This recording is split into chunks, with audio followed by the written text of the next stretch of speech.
Chapter 11. Healing. The subject of healing has been elaborately treated by many writers, and fully deserves all the attention that has been given to it. But the object of these lectures is rather to ground the student in those general principles on which all conscious use of the creative power of thought is based, than to lay down formal rules for specific applications of it. I will therefore examine the broad examples which appear to be common to the various methods of mental healing which are in use, each of which derives its efficacy not from the peculiarity of the method, but from it being such a method as allows the higher laws of nature to come into play. Now the principle universally laid down by all mental healers is, whatever various terms they may explain it, is that the basis of all healing is a change in belief. The sequence from which this results is as follows. The subjective mind is the creative faculty within us, and creates whatever the objective mind impresses upon it. The objective mind, or intellect, impresses its thought upon it. The thought is the expression of the belief. Hence, whatever the subjective mind creates is the reproduction externally of our beliefs. Accordingly, our whole object is to change our beliefs, and we cannot do this without some solid ground of conviction of the falsity of our old beliefs and of the truth of our new ones. And this ground we found is the law of causation, which I have endeavored to explain. The wrong belief which externalizes as sickness is the belief that some secondary cause, which is really only a condition, is a primary cause. The knowledge of the law shows that there is only one primary cause, and this is the factor which is in our own individuality we call subjective or subconscious mind.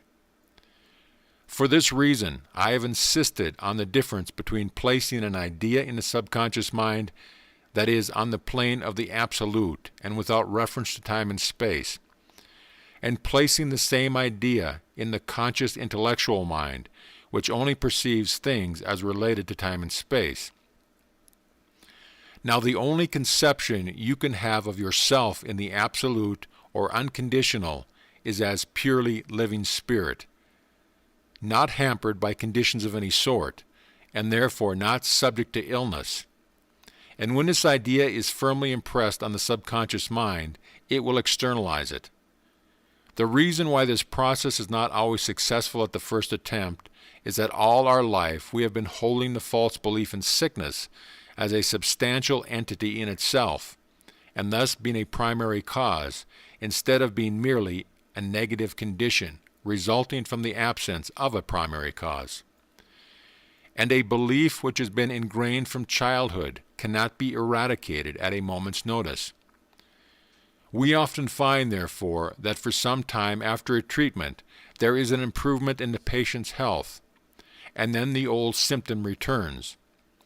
This is because the new belief in his own creative faculty has not yet had time to penetrate down to the innermost depths of the subconscious mind, but has only partially entered it. Each succeeding treatment strengthens the subconscious mind in its hold of the new belief, until at last a permanent cure is effected. This is the method of self-treatment based on the patient's own knowledge of the law of his being. But there is not in all men this knowledge, or at any rate not such a full recognition of it as will enable them to give successful treatment to themselves. And in these cases the intervention of the healer becomes necessary. The only difference between the healer and the patient is that the healer has learned how to control the less self-conscious modes of the spirit by the more self-conscious mode, while the patient has not yet attained to this knowledge.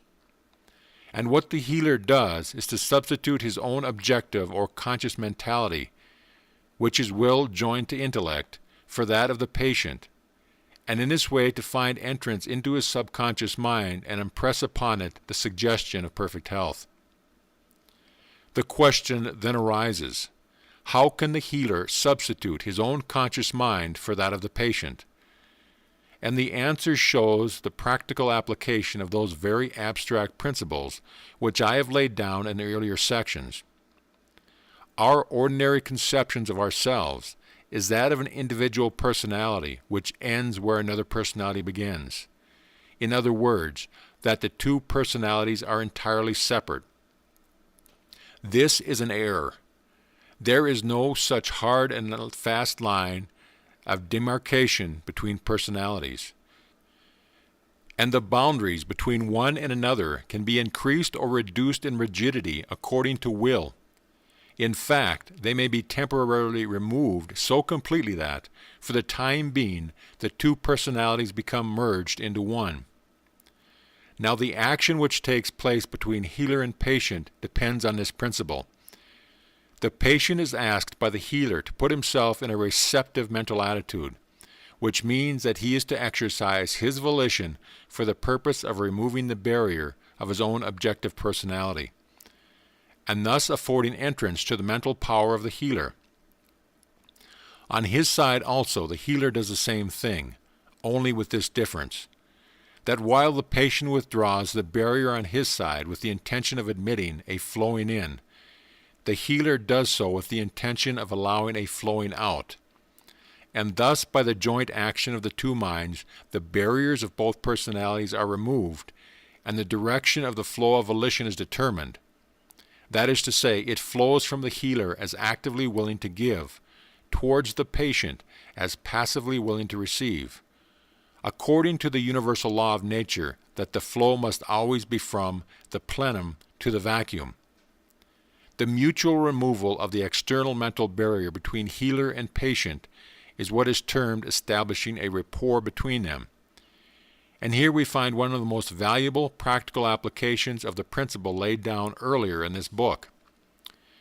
The pure spirit is present in its entirety at every point simultaneously. It is for this reason that as soon as the healer realizes that the barriers of external personality between himself and his patient has been removed, he can then speak to the subconscious mind of the patient as though it were his own. For both being pure spirit, the thought and their identity makes them identical. And both are concentrated into a single entity at a single point upon which the conscious mind of the healer can be brought to bear, according to the universal principle of the control of the subjective mind by the objective mind through suggestion. It is for this reason I have insisted on a distinction between pure spirit, or spirit conceived of apart from extension in any matrix, and the conception of it as so extended. If we concentrate our mind upon the diseased condition of that patient, we are thinking of him as a separate personality, and are not fixing our mind upon the conception of him as pure spirit, which will afford us effectual entry into his spring of being. We must therefore withdraw our thoughts from the contemplation of symptoms, and indeed from his corporeal personality altogether, and must think of him as a purely spiritual individuality, and as such entirely free from subjugation to any conditions, and consequently as voluntarily externalizing the conditions most expressive of the vitality and intelligence which pure spirit is. Thinking of him thus, we then make mental affirmation that he shall build up outwardly the correspondence of that perfect vitality which he himself knows to be inwardly. And this suggestion, being impressed by the healer's conscious thought, while the patient's conscious thought is at the same time impressing the fact that he is receiving the active thought of the healer, the result is that the patient's subconscious mind becomes thoroughly imbued with the recognition of his own life-giving power, and according to the recognized law of subjective mentality, proceeds to work out of this suggestion into external manifestation, and thus health is substituted for sickness. It must be understood that the purpose of the process here described is to strengthen the subject's individuality, not to dominate it. To use it for domination is inversion, bringing its appropriate penalty to the operator. In this description, I have contemplated the case where the patient is consciously cooperating with the healer, and it is in order to obtain this cooperation that the mental healer usually makes a point of instructing the patient in a broad principle of mental science, if he is not already acquainted with him. But this is not always advisable or possible. Sometimes the statement of principles opposed to existing prejudices arouses opposition, and any active antagonism on the patient's part must tend to intensify the barrier of conscious personality, which it is the healer's first object to remove. In these cases, nothing is so effective as absent treatment. If the student has grasped all that has been said on the subject of spirit and matter, he will see that in mental treatment time and space count for nothing, because the whole action takes place on a plane where these conditions do not obtain, and it is therefore quite immaterial whether the patient be in the immediate presence of the healer or in a distant country. Under these circumstances, it is found by experience that one of the most effectual modes of mental healing is by treatment during sleep, because then the patient's whole system is naturally in a state of relaxation, which prevents him offering any conscious opposition to the treatment. And by the same rule, the healer also is able to treat even more effectively during his own sleep than while waking. Before going to sleep, he firmly impresses on his subjective mind that it is to convey curative suggestions to the subjective mind of the patient. And then, by the general principle of the relationship between subjective and objective mind, this suggestion is carried out during the all hours that the conscious individuality is wrapped in repose. This method is applicable to young children to whom the principles of the science cannot be explained, and also to persons at a distance. And indeed, the only advantage gained by the personal meeting of the patient and the healer is in the instruction that can be orally given, or when the patient is at the very early stage of knowledge, where the healer's visible presence conveys the suggestion that something is then being done which could not be done in his absence. Otherwise, the presence or absence of the patient are matters perfectly indifferent. The student must always recollect that the subconscious mind does not have to work through the intellect or conscious mind to produce its curative effects. It is part of the all-pervading creative force of nature, while the intellect is not creative but distributive. From mental healing, it is but a step to telepathy, clairvoyance, and other kindred manifestations of transcendental power, which are from time to time exhibited by the subjective entity, and which follow laws as accurate as those which govern that which we are accustomed to consider our more normal faculties. But these subjects do not properly fall within the scope of the book, whose purpose is to lay down the broad principles which underlie all spiritual phenomena. Until these are more clearly understood, the student cannot profitably attempt the detailed study of the more interior powers.